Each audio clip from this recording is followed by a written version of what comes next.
ఈరోజు ఈ అంశాలన్నింటిని కూడా మీ ముందు ప్రస్తావించడానికి ప్రధానమైన కారణం సమాజంలో రుగ్మతలను తొలగించి అసమానతలను తొలగించి సమాజాన్ని నిర్మించాలనుకుని ప్రజల కోసం పాటుపడ్డ వాళ్ళు చరిత్రలో శాశ్వతంగా నిలిచిపోతారు.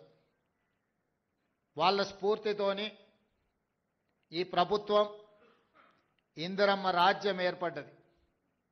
ఈనాడు ఈ వేదిక మీద మిత్రులు బట్టి విక్రమార్క గారు కావచ్చు, గడ్డం ప్రసాద్ కుమార్ గారు కావచ్చు, లేకపోతే డాక్టర్ కావ్య కావచ్చు, వంశీ కావచ్చు, డాక్టర్ లక్ష్మీకాంతరావు కావచ్చు, డాక్టర్ కవ్వంపల్లి సత్యనారాయణ కావచ్చు, లేకపోతే నాగరాజ్ ఐపీఎస్ కావచ్చు, వీళ్ళందరూ వేదిక మీద ప్రజాప్రతినిధులుగా చట్టసభలకు ప్రాతినిధ్యం వహించడమే కాకుండా వీళ్ళందరికీ కన్వీనర్గా పనిచేస్తున్న డాక్టర్ మల్లు రవి గారు కావచ్చు, వీళ్ళందరి జీవితంలో ఎందుకు రాణించిండ్రు?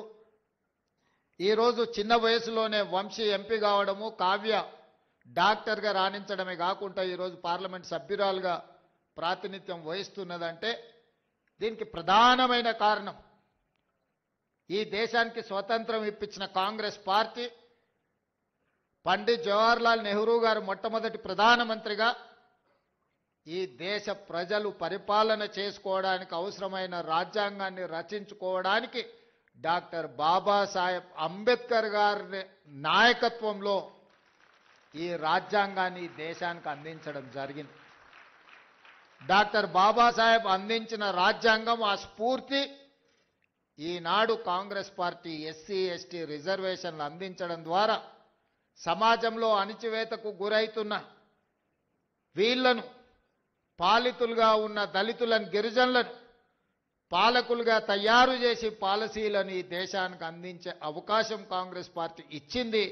అందుకే వీళ్ళు చదువుకొని విద్యలో, ఉద్యోగాలలో, వృత్తి నైపుణ్యంలో కాంగ్రెస్ పార్టీ అందించిన రిజర్వేషన్లను అందిపుచ్చుకొని డాక్టర్లుగా, ఐపీఎస్లుగా, ప్రజాప్రతినిధులుగా ఈరోజు ఈ సమాజంలో రాణించి ఈరోజు ఈ వేదిక మీద నిలబడి మీకు ఆదర్శంగా మీ ముందు నించున్నారు. దీనికి ప్రధానమైన కారణం కాంగ్రెస్ పార్టీ, పండిత్ జవహర్లాల్ నెహ్రూ గారు, శ్రీమతి ఇందిరాగాంధీ గారు. మిత్రులారా, ఈరోజు ఈ గౌరవం, ఈ సమాజంలో గుర్తింపు వీళ్ళకు కులం వల్ల రాలేదు, వీళ్ళకు చదువు వల్ల గుర్తింపు వచ్చింది. చదువే ఈరోజు వాళ్ళని గౌరవం తెచ్చిపెట్టింది. ఆ చదువే ఈ వేదిక మీద ఈరోజు కూర్చోబెట్టింది. అప్పుడప్పుడు మేము మంచి ఇంగ్లీష్ మాట్లాడాలి ఎవరైనా ఉన్నారా అన్నప్పుడు గడ్డం వినోద్ గారిని నేను చూపిస్తుంటే హెచ్పిఎస్లో బ్రహ్మాండంగా చదువుకొని ఈరోజు మంచి లాంగ్వేజ్ పట్టు ఉన్న ఒక ప్రజాప్రతినిధిగా గడ్డం వినోద్ గారిని మేము చూపిస్తుంటాం. వీటన్నిటికీ కారణం జీవితంలో మొదటి సక్సెస్ చూసిన ఈరోజు ఎస్ఎస్సి కావచ్చు, ఐఐటి కావచ్చు, ఎన్ఐటి కావచ్చు, లేకపోతే నీట్లో రాణించిన ఈ పిల్లలందరికీ ఒక విషయం అర్థం కావాలి, మీరు మా పిల్లలు, ఈ సమాజంలో భాగస్వాములు. రేపు ఈ తెలంగాణ సమాజం పునర్నిర్మించాలంటే, తెలంగాణ సమాజంలో పునర్నిర్మాణంలో మీరు భాగస్వాములు కావాలి. మీరు రాణించాలంటే మీరు చదువులో నైపుణ్యాన్ని ప్రదర్శించాలి. ఈరోజు ఉన్నత శిఖరాలకు మీరు ఎదగాలి అనంటే చదువు ఒక్కటే మీకు లక్ష్యంగా ఉండాలి అనేదే నా యొక్క సూచన. ఈరోజు మిత్రులారా, మీరందరూ ఆలోచన చేయండి. SC ST BC minority EWS వర్గాలుగా ఈరోజు సమాజంలో ఉన్న ఎవరికి వాళ్ళకి వేరే వేరే రెసిడెన్షియల్ స్కూళ్ళు పెట్టడం వల్ల ఒక రకమైన ఆత్మ న్యూనతా భావంలో మనం పెరగవలసిన పరిస్థితి వస్తుంది.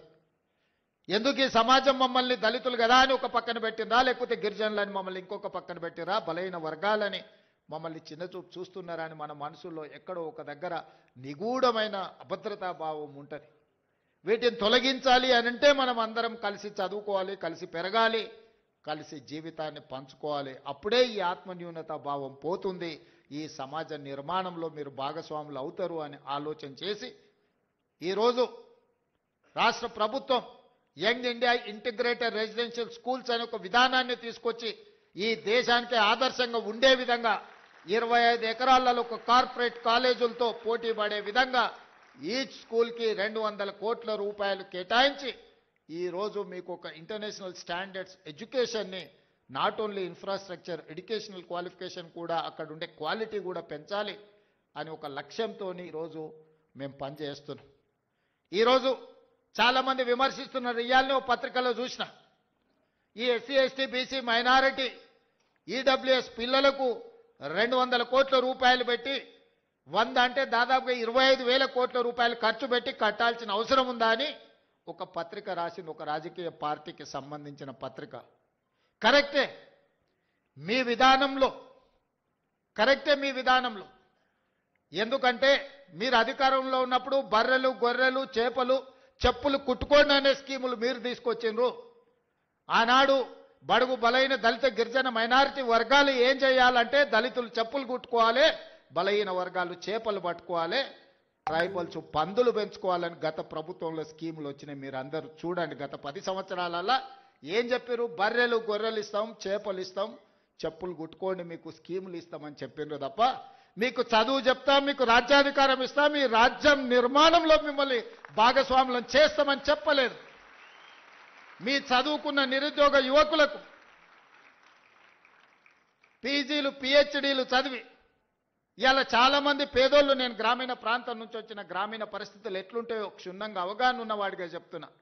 తల్లిదండ్రులు ఉపాధి హామీ కూలికి పోయి ఇళ్లల్లో పాచి పనులు చేసి రూపాయి కూడబెట్టి వాళ్ళ పిల్లల్ని ఉస్మానియా కాకతీయ యూనివర్సిటీలకు పంపించి పీజీలు పిహెచ్డీలు చదివిస్తే మళ్ళీ చదువుకున్న యాదోల పిల్లగాడు ఊరికెళ్ళి గొర్రెలు పెట్టుకోవాలంట, దళితుల పిల్లలు చెప్పులు కుట్టుకోవాలంటే దీనికోసం ఆ తల్లిదండ్రులు కష్టపడి పీజీ పిహెచ్డీలు చదివించిందని నేను అడుగుతున్నా.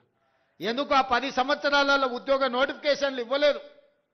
ఉద్యోగ నోటిఫికేషన్ల కోసం ఉస్మానియా కాకతీయ యూనివర్సిటీల నుంచి మొదలు పెడితే అశోక్ నగర్ చౌరాస్తా వరకు నోటిఫికేషన్ల కోసం అల్లాడిన పిల్లలు లేరా? తెలంగాణ ఉద్యమంలో ఒక్కరైనా మీ పిల్లలు చచ్చిండ్రా? చచ్చిపోయిన పిల్లలందరూ ఈ పిల్లలే కదా. ఆ పిల్లలు ఉద్యోగాల కోసమే కదా సర్వం త్యాగం చేసింది. తెలంగాణ ఉద్యమంలో ముందు బాగానే నిలబడి పోరాటం చేసింది. వాళ్ళ తల్లిదండ్రులు మా బ్రతుకులు ఎట్లాగూ కూలి నాలి చేసుకొని పల్లెల్లో పేదరికంలో మగ్గిపోయినాం, మా పిల్లోడు చదువుకుంటే మా జీవితాలు బాగుపడతాయి, దాంతో మా తర్వాతి తరాలు బాగుంటాయన్న ఆలోచనతో చదివిస్తే ఉద్యోగ నోటిఫికేషన్లు ఇవ్వకుండా 10 సంవత్సరాలు వాళ్ళ జీవితాలతో